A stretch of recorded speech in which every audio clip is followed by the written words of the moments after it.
lot of you watching this just interested in cars. This is fully electric and it's a Tesla. But some of you are kind of into your EVs and you know that this is a Tesla. Oh, that's probably a Model 3. And which one is it though? Well, this is the long range version.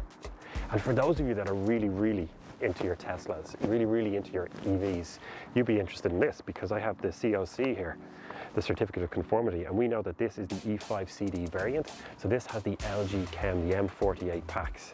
What does that mean? Well, we've got about 70 kilowatt hours usable, but we'll get onto that in more detail later on. Now, Tesla Model 3 has been around for a long time, so we don't need to go over all the details, but let's just cover some of the basics here today. Long range model, so we are on the 18-inch aeros, helps with efficiency. Also, chrome is gone, so these are black, flush black now. A lot of the details around here. Personally, I'm a big fan of that as well, especially when you get this in some of the darker colors. For me, I like the white. This is what it comes with as standard. White interior, maybe a red outside. I don't know, what do you think?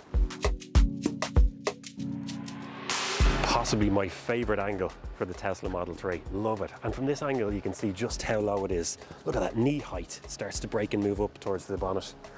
Swoops all the way up. Really like it from this silhouette. It also gives us a good chance. Let's use the Tesla app. Open up the front. Yes, please. Pops open like that. Good space in there as well. Got a couple of gym bags. Smelly curry on a Friday night. Happy days. Side profile of the Tesla Model 3. Like it. 18-inch aeros, as we mentioned already, and the chrome delete. You can see it a lot more from this angle. Gone from the handles, around the mirrors, the front detail. Like it. Love this little pinch just here, and it's a very low car as well. High ramps in a car park? No, careful in this. Glass roof. Obviously got your windscreen. There's a little support bar in there as well, but the glass roof continues all the way down right to the back of the boot, and that gives it a real sense of airiness inside. So it is quite a low car, but that glass roof really helps it. Let's move around the back. And another thing that we really like about the Model 3 that actually doesn't get enough attention is the boot and the size of it. Got our app out again. Let's open it up. 561 litres in there. I mean, it's absolutely massive. For a car of this footprint, it's huge. Plenty of space down there as well. And then on top of the front, decent space in the back. Definitely not Model S territory, but jeez, it's very good. And then when you want to close it up again, hey, powered, I like it. Inside the Model 3, what do we think? There's a couple of things to go through really. The first, let's just get this out of the way, build quality. Anybody who wants to give out about Tesla complains about the build quality. But I've been in this car now for a week. I've done well over 500 miles in it and I'm absolutely delighted with it. How do we differentiate this between the German luxury brands, BMW, Audi, Mercedes, etc. in terms of quality? Like, there's a difference in the finish. BMW will put leathers in wherever they can, the touch of the materials, the contrast, stitching and things like that. That's more important to them. That's not what we're about here, and you know, as we're reviewing a Tesla, but everything is absolutely fine. Fine, let's move on from there. Now, anyone who has a Tesla, this is going to be largely familiar. If you don't have a Tesla, I don't own a Tesla. I've been in them before, I've driven a couple, but this is my first time spending any length of time. And my experience previously had been just frustrated, basically. How do I do things? What's, you know, where's the I want to turn on the heating, what's going on? Once you live with the car, once you experience it, once you use it, once you open the glove box a few times, once you turn on your heated seats a few times, it starts to make so much more sense. Like, we really only have 2 buttons in here, you know, apart from maybe opening the doors. We've got these 2 rotary knobs on the steering wheel, which also act as a button, the 2 gear stalks, but everything else is on this screen here. And it's just so comprehensive. So you've got your menu down the side here, so controls, pedal, steering, charging, autopilot. These are all the settings that we can do with lights, display, the darkness, trips, you know, information about how far you've gone since your last trip and your energy consumption, things like that. There's no point in going through the functionality now. Plenty of other videos out there that'll show it to you.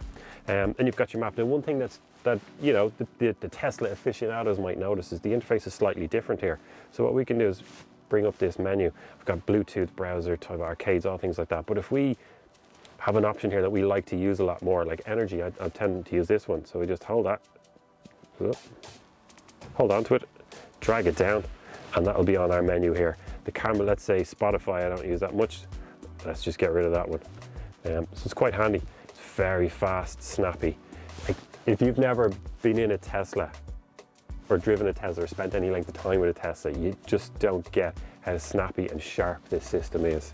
It's absolutely fantastic. And this one doesn't even have the new Ryzen chips that you might have heard about.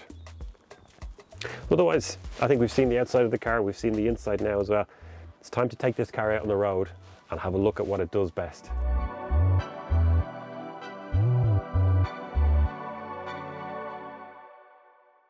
Now it's time to move on and talk about what this car does best, and that's battery range, charging efficiency and things like that. So what we're going to do is, got our screen up here, we are going to navigate to a supercharger that I have in mind. It's about 25 miles away. So supercharger in Castlebane southbound, click on that, automatically calculates it, tells us how far it is, how long it's going to take us to get there, what our battery percentage is going to be on when we arrive.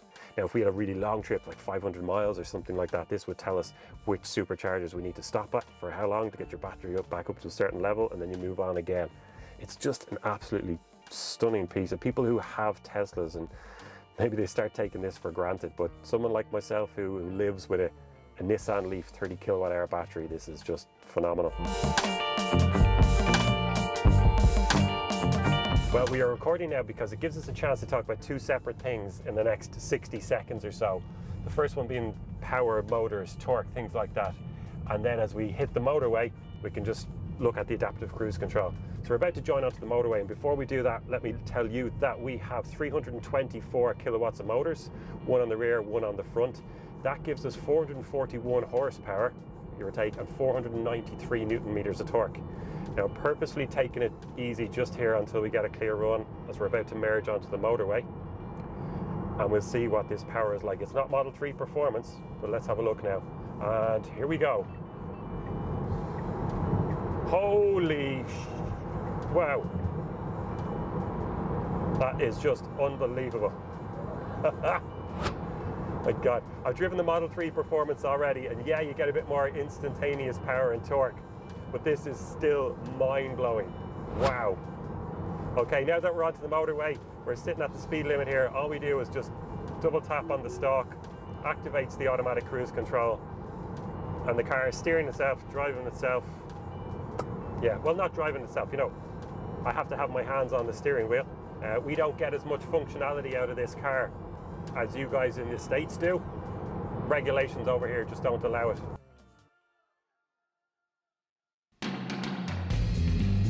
The Model 3 eats up the miles on the motorway.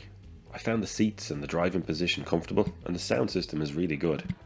Now, there are more refined interiors out there, with more plush materials and better soundproofing at speed, but the benefits of an electric drivetrain and Tesla's driver assist functions elevate the experience like few other cars. Couple that with the reassurance the Supercharger network gives you, and you have a very accomplished long-distance car. So, with impressive accuracy on Tesla's part, we arrived on 16%. Only one of the 8 stalls were in use, so we picked our spot and reversed in to reach the cable. No apps, no RFID cards, no credit cards. You just plug in and walk away. I headed off to get myself a much needed hot drink and have a think about my overall thoughts on the Model 3 long range. So here we are plugged into a V2 supercharger, and what better way to start rounding off the video. We are approaching 50% and we're still pulling well over 100 kilowatts. Now, if this was a V3 supercharger, we would have peaked at about 200, well, just above 200 kilowatts earlier on. That's starting to ramp down now, and at this stage it doesn't really matter which one we're on, unless someone plugs in beside us, that is, and starts sharing the load. Even on AC, this car is going to give you 11 kilowatts, which is pretty good. You know, you're looking at a, what, let's say a 6.5 to 7 hour charge to go from 0 to 100%. It's a phenomenal machine. Had it for a week now. Even with filming today, must be close to 600 miles. The range is absolutely incredible. And even in these kind of conditions, like, you know, we're not too far above 0 degrees Celsius at the moment. And I'm still easily getting that 250 miles, well above it, even 300 miles in this kind of weather. It makes me really excited for the future of electric cars. Now the Tesla, the whole Tesla brand, the Tesla experience, the Model 3 here, for example, it's not for everybody. People don't like the look of it. They don't like Tesla. They don't like Elon Musk. They get in and they start poking material and say it's not premium quality. I'm not going to speak to that today, really, because it's an argument that just goes down the rabbit hole, really. But this is an absolutely superb car. As an electric vehicle, forgetting about all the other stuff, Is it the best electric car in the world? There's an argument to be made for that. Are Tesla perfect? No, they're not. But what they're doing is absolutely phenomenal. If this is what they're doing today, I just can't imagine what they're going to be doing in 5 or 10 years' time.